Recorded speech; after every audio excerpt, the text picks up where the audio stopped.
قسطن ابن لوقا تعارف عہد عباسی کی ممتاز طبی شخصیتوں میں قسطن ابن لوقا کا بھی شمار ہوتا ہے۔ یہ شام کے مشہور علمی شہر بaalبک میں پیدا ہوا تھا، اسی لیے جائے پیدائش کی نسبت سے بaalبکی کہلایا۔ اس کے زمانہ حیات کے بارے میں اختلاف رائے ہے، لیکن مختلف حوالوں سے نشاندہی ہوتی ہے کہ 9ویں اور 10ویں صدی عیسوی کے درمیان کی ایک گراں قدر شخصیت ہے اور اس کی وفات غالباً 8 آف جدت کے آس پاس واقع ہوئی، لیکن بعض حوالوں سے 11ویں صدی عیسوی تک اس کے وجود کا پتہ چلتا ہے۔ قسطن بن لوقا یونانی نسل تھا اور مذہب کے اعتبار سے ایک کلیسا کا پیروکار تھا۔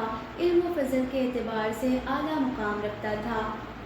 تاریخ طب میں اس کا نام اس کی تصنیفات و تراجم کی وجہ سے زندہ ہے۔ اس کے علاوہ اس نے علم فلسفہ اور مذہبیات پر بھی نام پیدا کیا۔ تعلیم و تربیت۔ چونکہ قسطن بن لوقا کے حالات زندگی اور زمانہ حیات ہی تصدیق طلب ہیں، لہذا اس کی ابتدائی تعلیم کہاں اور کن اساتذہ کے ذریعے تکمیل کو پہنچی، اس بارے میں تاریخ کی کتابیں خاموش ہیں۔ فضل و کمال۔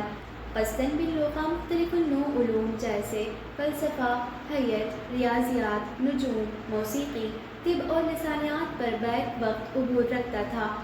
لسانیات میں وہ یونان اور روم کی علمی زبانوں کے ساتھ ساتھ عربی زبان پر بھی غیر معمولی قدرت رکھتا تھا، اسی لیے اس نے طبی کتب کی تصنیفات و تراجم پر زیادہ کام کیا۔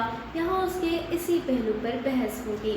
قسطن بن لوقا بحیثیت مصنف اس ذی علم شخص نے متعدد اور مختلف النوع علوم پر کتابیں لکھی تھیں، جیسے سحر، ریاضی، ہندسہ، نجوم، فلسفہ، تاریخ، فلکیات، طبیعیات، رنگریزی، زراعت اور طب وغیرہ وغیرہ۔ اس نے کل کتنی کتابیں تصنیف کی، اس پر بھی مورخین کی ایک رائے نہیں ہے، لیکن کم از کم 6 اور زیادہ سے زیادہ 62 کتابوں کی تصدیق کی گئی ہے۔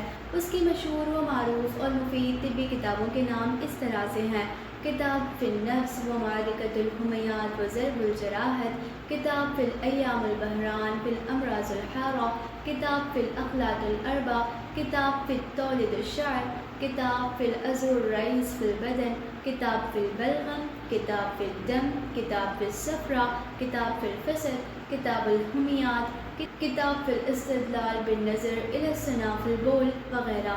قسطن بن لوقا بحیثیت مترجم۔ ترجمہ نگاری میں قسطن بن لوقا کا مقام عہد عباسی کے صف اول کے مترجمین میں ہے۔ بعض مورخین نے قسطن بن لوقا کو باعتبار مترجم حنین بن اسحاق کے ہم مرتبہ قرار دیا ہے۔ بہرحال قسطن بن لوقا نے جس مہارت اور کثرت کے ساتھ تراجم کیے اور اس کو ایک منفرد شخصیت ثابت کرنے کے لیے کافی ہیں۔ اس نے طب اور متعدد دیگر علوم و فنون کی قدیم کتابوں کے بہترین ترجمے کیے۔ اس نے قدیم حکماء و فلاسفہ یونان اور روم کی تصنیف کردہ کتابوں کے عربی میں تراجم کیے تھے، جن میں افلاطون اور جالینوس کی کتابیں بھی شامل ہیں۔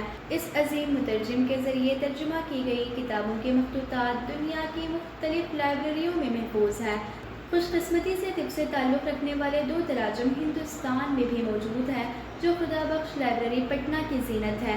ان کے نام اس طرح سے ہیں: کتاب فی الوبا اور کتاب فی الصحت و ازالۃ المرض۔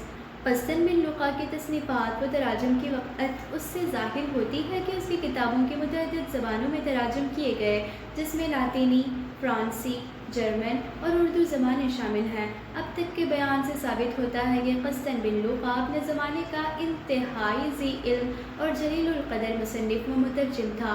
بالخصوص فن طب کی جانب اس کے علمی ذوق و شوق نے طبی لائبریری میں گراں قدر اضافہ کیا۔